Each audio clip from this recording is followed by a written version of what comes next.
Welcome back to another episode of Better Than I Found It, the podcast all things college golf. You're listening to Mike McGraw, men's golf coach at Baylor University. Today's episode is a little bit shorter and hopefully a little shorter and sweeter than usual, but a really good episode nonetheless because I talk about things that are very, very important, and that is recruiting and fundraising for facilities. But it's important to both prospects and to coaches, both young and old, I feel like. I'll get to that in a minute, but to me, I think about the time of year. Last week I mentioned, it being the beginning of the school year, and we've gotten through the summer, and most college teams have started their fall qualifying. At Baylor, we've played 4 of our 5 qualifying rounds for our first tournament, which will be the Folds of Honor up at American Dunes in Michigan, September 8th through the 10th. I'm really excited about traveling up there because I heard so many good things about American Dunes and also so many good things about this tournament, which sponsors and honors the Folds of Honor Foundation. I'll give you our results from that tournament in an episode very soon, but just know that I'm really excited to be heading up there. My summer was filled with a ton of recruiting. Like most college coaches, you have to do that in the summer. But for me also, this summer was filled with work on our practice facility, the Billy W. Williams Golf Practice Facility and Clubhouse in Waco, right on the edge of campus. It's 7 years old now. Many, many years ago, Billy Williams gave me a commitment to help us build this facility, and we got some other people that jumped on board to help as well. But 7 years in, things get a little tired. We've done a lot of painting of walls, basically floor to ceiling. We've put up some new All-American images on the walls, new cabinetry throughout the building, and upgrades on both the men's and women's locker rooms. So we did a lot of work this summer on the facility itself. It's great. If you're ever in Waco, Texas, I'm here. I'll give you a tour of the facility. It's great. It's right on the edge of campus. Some of you have probably heard me talk about it on this podcast before. Now, facilities are huge, and we are here at Baylor are thankful for all the support we've received through the years from so many great people, including the Williams family. We wouldn't have the success we've had without our awesome donors. And thinking about that led me to think about a phone call when I was an assistant coach at Oklahoma State for Mike Holder, a phone call he received from newly hired JT Higgins. JT Higgins, Hall of Fame golf coach, who had just been hired at Texas A&M University, and he was filled with enthusiasm, excitement, but he also knew that he had to do something about facilities because in the recruiting wars, facilities become part of this issue. And so sometime just a couple of weeks or maybe 2 to 3 weeks after JT was hired, I'm in Mike's office, and Mike had JT on speakerphone, and JT had called to ask Mike for some help and advice. He opened the conversation with this: Coach Holder, as you know, I'm starting my new job at Texas A&M, and I've watched from afar for many, many years as you've built the best program in the country with by far the best facilities in the country. I want to do something similar to that here at College Station. You have a great program you can't have a great program without great facilities, right? JT asked Mike Holder. And here was Mike's response. Well, JT, it is important to strive to build great facilities. It does show true commitment to being great. But more important than that is getting great players to put on those facilities. I realize that better facilities will help attract those great players, but remember that Oklahoma State won 7 national championships without Karsten Creek. My idea for Karsten Creek came after we won my first NCAA championship in 1976, but it didn't become a reality until May of 1994. Just remember this, JT. The guys who are practicing hard on your meager current facilities are the same ones who will work hard on the new facility. A lazy kid will take that same mentality to your new world-class facility that you build, and you won't like the result. Strive to recruit kids who would be happy practicing in a cow pasture. kids who just want and appreciate the opportunity you're giving them. And then, if you are successful in raising money, go build those kids a great facility on which to train and hone their skills. Seek to find those gritty players and let great facilities follow. That was Mike Holder's advice to JT Higgins so many, many years ago. It's over almost 25 years ago now. And I look back on that and think, wow, what great advice Mike gave JT. And JT took Mike's advice and within 2 years signed one of the nation's best players, Bobby Gates, from Gainesville, Florida. I mean, that's a long way away from College Station. And in 2009, a few years later, JT led the Aggies to an NCAA championship of his own. His players won that title, not his facilities. So it got me to thinking a little bit about what Coach Holder had told JT, and that was, yeah, facilities are important, but it's so much more important what you do to recruit the right kids to your school. And you hear this all the time, what I'm looking for in a player, that type of thing. But sometimes you get lazy. Sometimes you get in patterns, and sometimes you forget, who is it I'm wanting to bring into the program? Who is it that I should bring into the program? And it got me thinking also a little bit about the history of recruiting. So before Mike Holder got involved and before Buddy Alexander at Florida and a few other coaches, Bruce Hepler at Georgia Tech and a lot of these other coaches who have transformed recruiting, Chris Hack also at Georgia, I could name a lot more. But before those modern day coaches started recruiting heavily, before that era, you had about 3 or 4 coaches that dominated the sport. Dave Williams at the University of Houston. You had Labron Harris at Oklahoma State University. You had a few coaches, Jesse Haddock at Wake Forest, that were doing a good job and recruiting, mostly in their region, certainly in their state, but they weren't spending a lot of money in recruiting. They didn't get on airplanes to go recruit very often, if ever. Labron Harris basically had all kids from Texas, Oklahoma, and Kansas, those kids. And most of the time he never went and saw them play. Those are kids that reached out to him. But anyway, recruiting was very local or regional. You didn't see kids travel across the country. You didn't see coaches travel across the country to watch kids play. That kind of all changed in the mid to late 1970s when Mike Holder started traveling the country and attracting players from not only around the country, but even from Sweden and South America to come to Stillwater to play. And other coaches followed suit. For a lot of years, there were only a few coaches at the U.S. Junior, but once Mike Holder and other coaches started going there to find the best players, the American Junior Golf Association started increasing its number of tournaments that they played regional and then national events all around the country. And then teams started recruiting internationally. Mike Holder, the first time he went to the British Boys, he was the only coach there. And then years later, he was walking fairways with a ton of coaches. So the recruiting landscape changed. And by the time I got to Stillwater in 1997 to go to work for Coach Holder, really at that time, only about half of the Division I teams even had an assistant coach. So there weren't a lot of assistant coaches at the time. I look back and I think Mike Holder told me, he said, recruiting is your lifeblood. And he was aware it was changing because other coaches were adopting the same philosophy. If you can't recruit, you can't coach because you can't, what is the old saying? You can't take a donkey to the Kentucky Derby and win. You need great players to win a national championship or compete for national and conference championships. So that all was very true to me very early on, and I understood it. I understood what Mike was saying and understood why it was so important. But the rules have changed.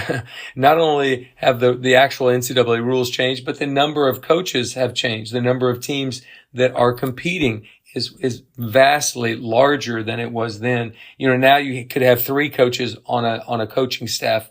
The transfer portal means kids are changing schools. And in the transfer portal itself, that's at warp speed recruiting. I mean, you have to do it immediately. You have no time to develop, kind of relationships with players in the portal. You just find a great player and you hope that he wants to come to your school. NIL has changed things because, yes, there is tampering and there's ways of offering kids different things you couldn't offer back in the day. Roster caps have come about, which means the opportunities for kids on Division I teams has shrunk. But you still have way more teams competing for those players that are available. And so, I always have to ask the question, am I keeping up with these changes? Am I still valid? And one other thing that's changed is the actual recruiting rules have changed. Back in those days when I first went to work for Mike Holder, a kid could take an unofficial visit anytime. He could come and visit your campus anytime. You only had one coach on the road recruiting at the time, but that coach usually was out there quite a lot and usually shadowing a player that he wanted. He would try to outwatch other coaches. So you end up doing that. But nowadays, the new basic recruiting rules that a lot of prospects don't know, parents don't know, and maybe some coaches don't know, but you can't have any contact with a prospect until June 15th after his sophomore year in high school. On that day, you can start phone calls, text messages, emails, letters. So you can start having that type of communication. They still can't come onto your campus until 2 months later, August 1st.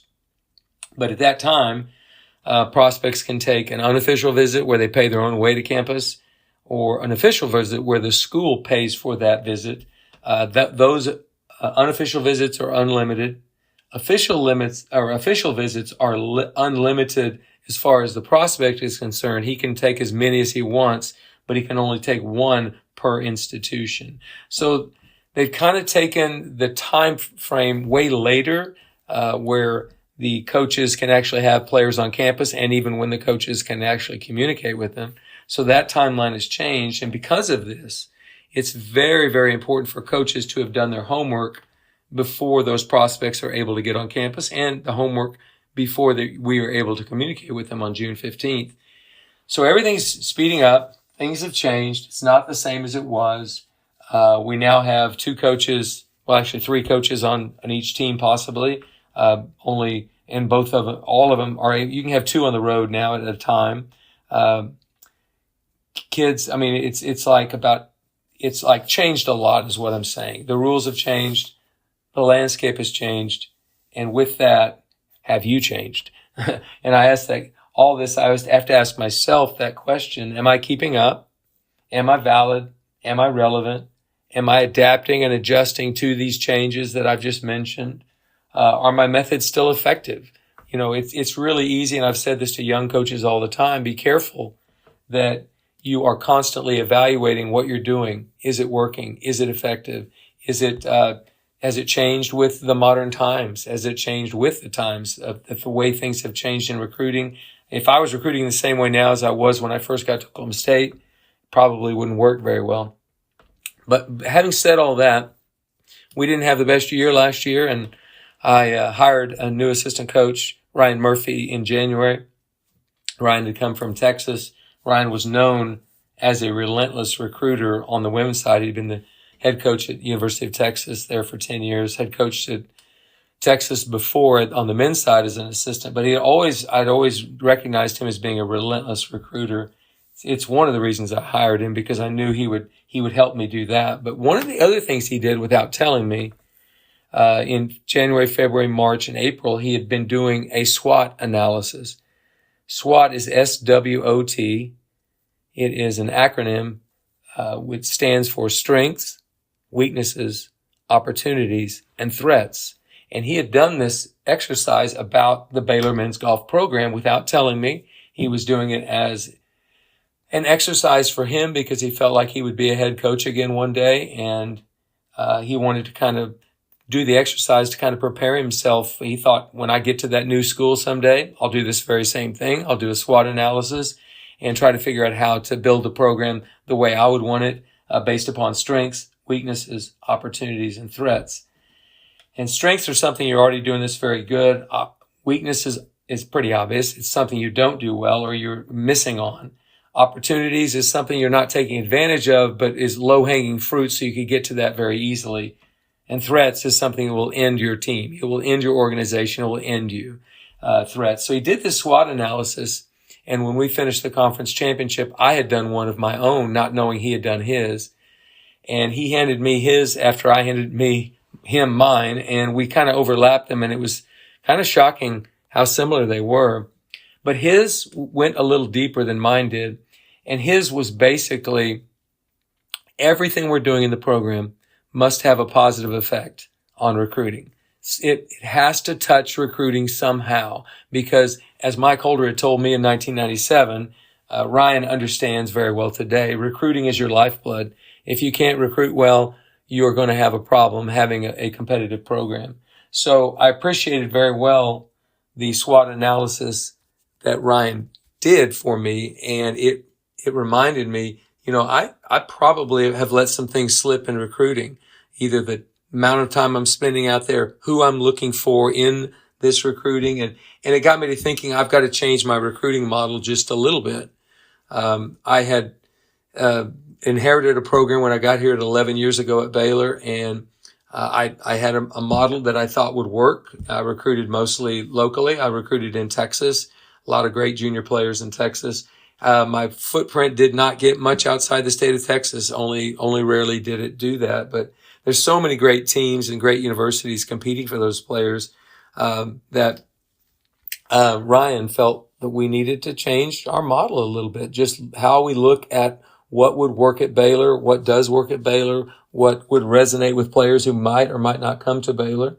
And it got me to asking the following questions. And I did this after Ryan did the SWOT analysis. I started asking me these questions, and I do realize having great facilities certainly has a positive effect on recruiting. And Ryan talked about that in the SWOT analysis.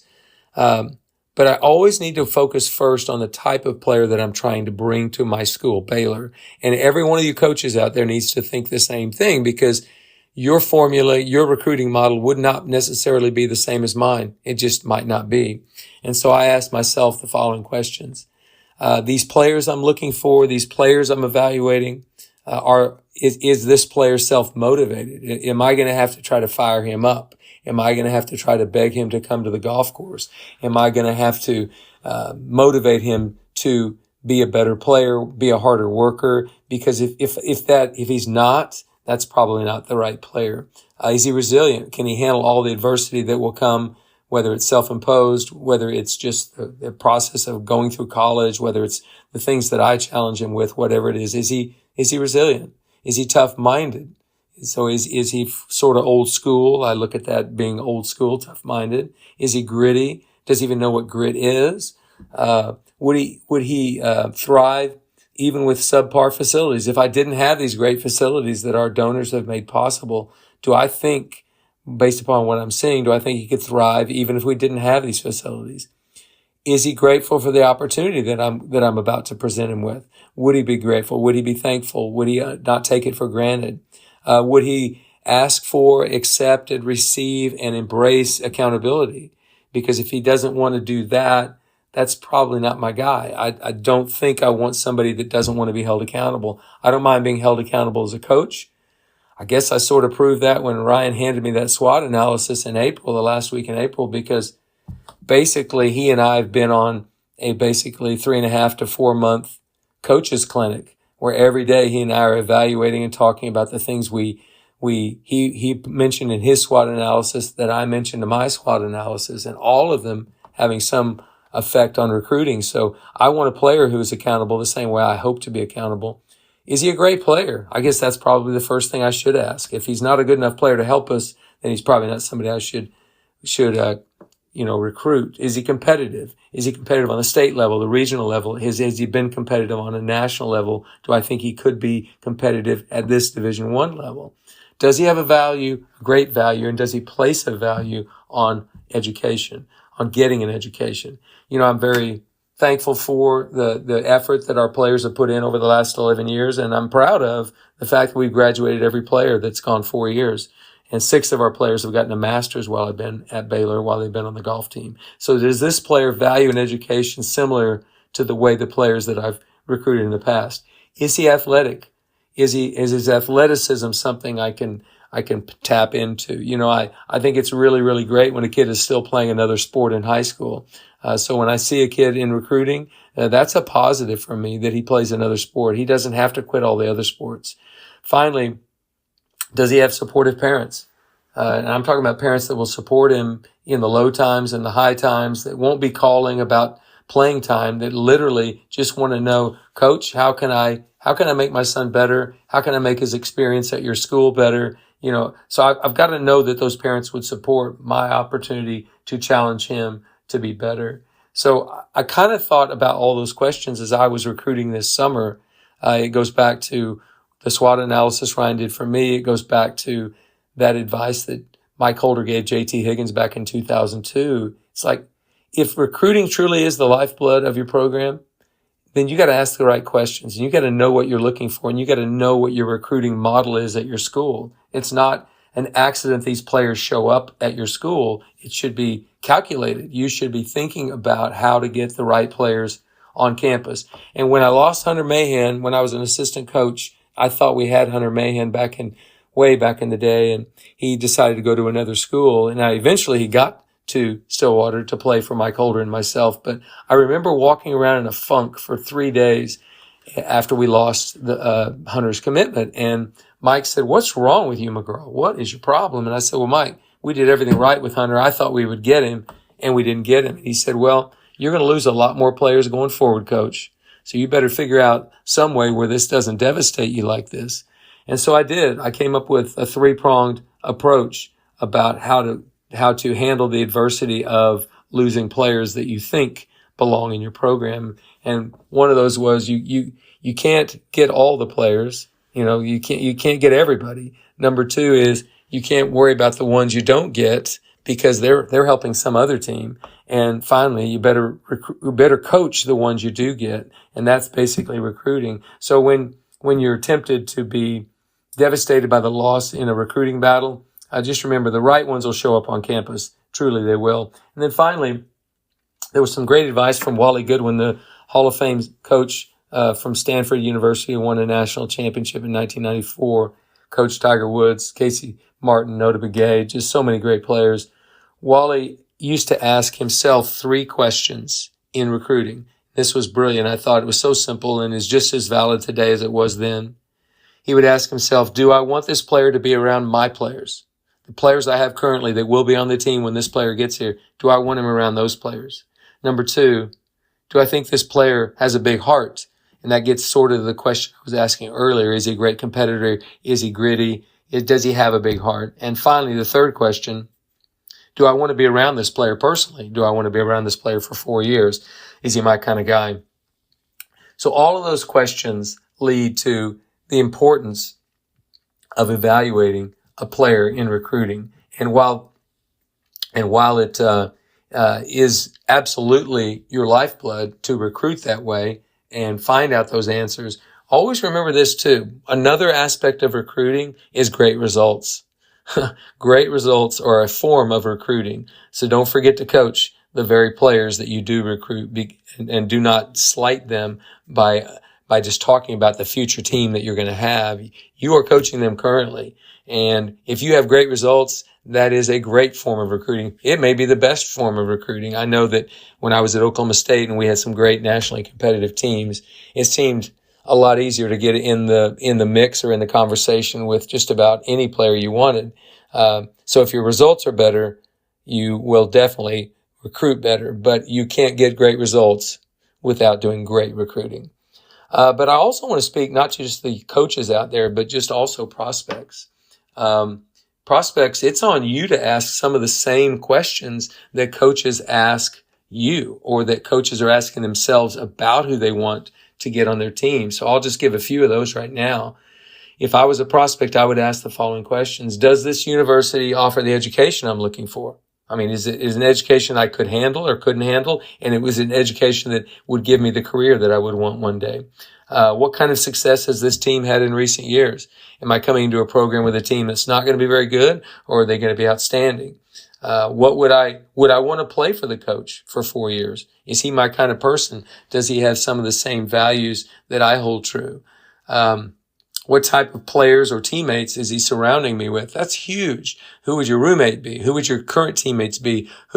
It was like, are those things important? Absolutely. Very, very important, because those people are going to be lifelong friends. You want to make sure that he's surrounding you with good people. And not only that, what kind of assistant coach he might have, what the academic support looks like, all of those questions for a young prospect.